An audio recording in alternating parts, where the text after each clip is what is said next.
Пред 2 недели обелоденивме дека МВР склучило рамковни спогодби за набавка на униформи за специјалците, чија вредност може да се искачи до 3,8 милиони евра. Тендерот бил така скроен што не било пречка да го добијат фирма формирана 20 дена пред распишувањето на огласот и модно женско студио кое лани имало 20 вработени и 20.000 евра приходи за цела година. Тропнавме на вратата на Лебранти, ни отвори господјата Каденска. Но кога ја забележа нашата камера, се вознемири, ја прекина комуникацијата и повика полиција. Никој не ни одговори на адресата на Паметекс ТВ. Сторијата доби внимание во јавноста, вклучително и од политичарите.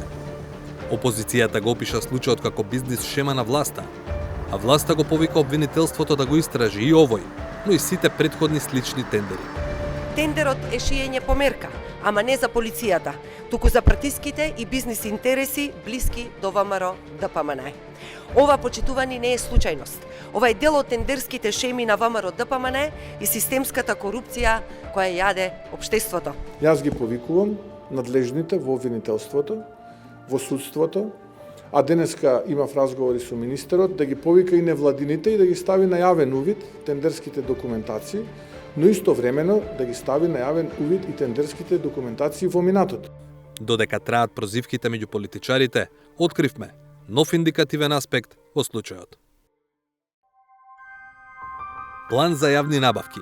Така се вика документот што секоја државна институција е должна да го донесе, а во кој, како што кажува и насловот, пишува што ќе набавува институцијата во предстојната година.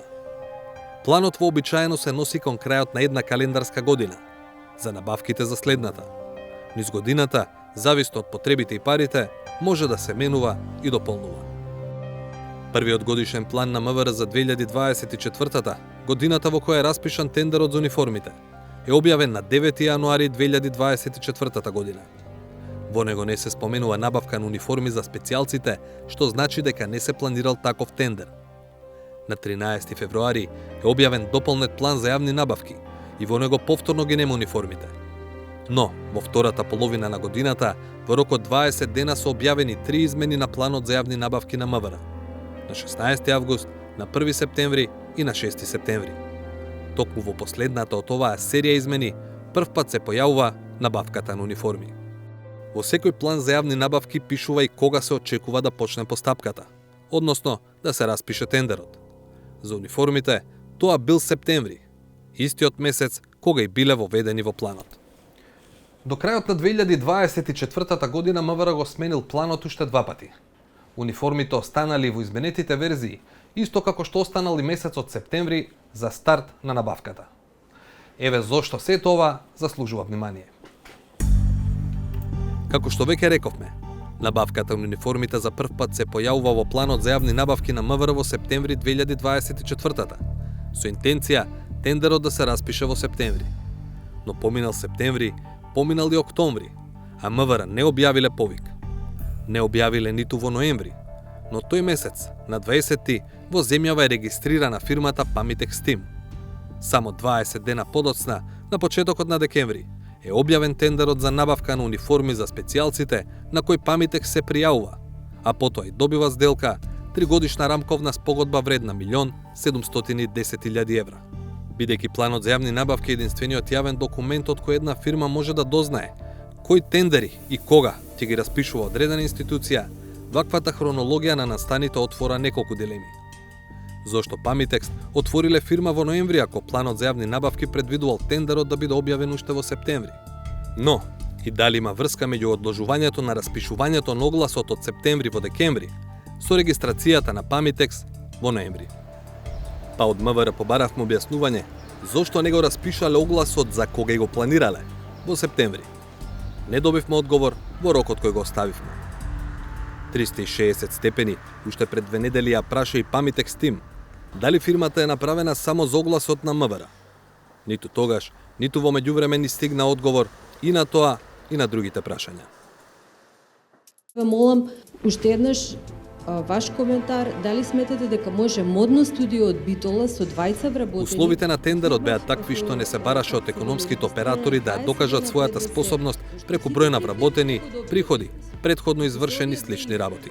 Суштината е дека Јавната набавка била отворена, без лимитирачки и ограничувачки услови како во минатото.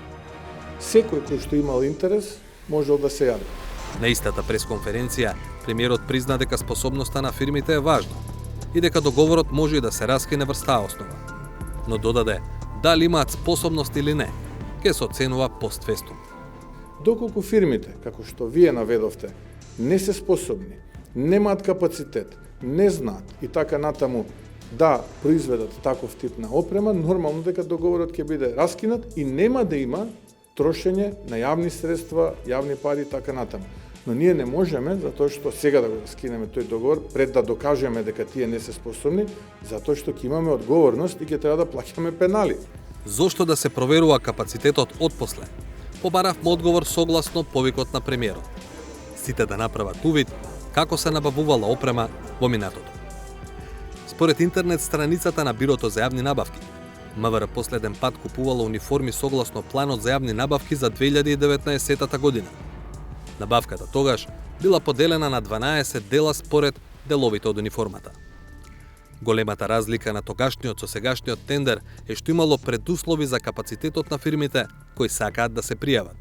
Како на пример, во последните 5 години да имаат извршено испорака на стоки од ист или сличен вид, референтна листа на главни испораки и потврди за извршените испораки од корисниците, да имаат ангажирано соодветен стручен персонал за конфекционирање, изработка на стоките предмет на договорот и најмалку едно лице за контрола на квалитетот.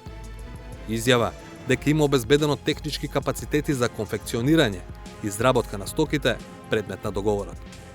Со други зборови, техничката способност на фирмите кои сакале да шијат униформи за специјалците се утврдувале однапред. И, иако условите биле далеку построги од сегашните, било обезбедена поголема конкуренција бидејќи се пријавиле 4 фирми наспроти 3 на сегашниот тендер. Но и покрај затегнатите услови, и во старата набавка има елементи што отвораат дилеми. Еден дел од тендерот во вредност од 1,1 милиони евра го добила скопската Микеј Интернационал, фирма со искуство во трговијата со оружје и безбедностна опрема. Другиот дел, во вредност од 1,35 милиони евра, го добила гевгелиската United International Technologies. United не биле нова фирма, постоеле од 2014 година. Но според финансиските податоци за годината во која го добиле тендерот, 2020-та, имале приходи од 326.000 евра, што е околу 4 пати помалку од тендерот кој го добиле. А ако им се видат извештаите во следните години, фирмата доживеала вртоглав раст во 2021-та, а особено во 2022-та, кога приходите им скокнале на околу 6,5 милиони евра. Години во кои добили уште неколку тендери во МВР и во Министерството за одбрана. Потоа, нивните приходи драматично паднале на нивото пред државните тендери. Со овие и другите дилеми поврзани со актуелната и со поранешната набавка на униформи за специјалната полиција, засега се занимаваат новинарите, политичарите, дел од стручната и општата јавност. Премиерот повика учество да земе и обвинителството. Оттаму, во моментов не можеа да ни дадат дециден одговор дали до нив е поднесена пријава со која практично и тие би почнале проверки за сегашниот, но можеби и за некои претходни тендери. За сега не се споменува постапување по допрен глас.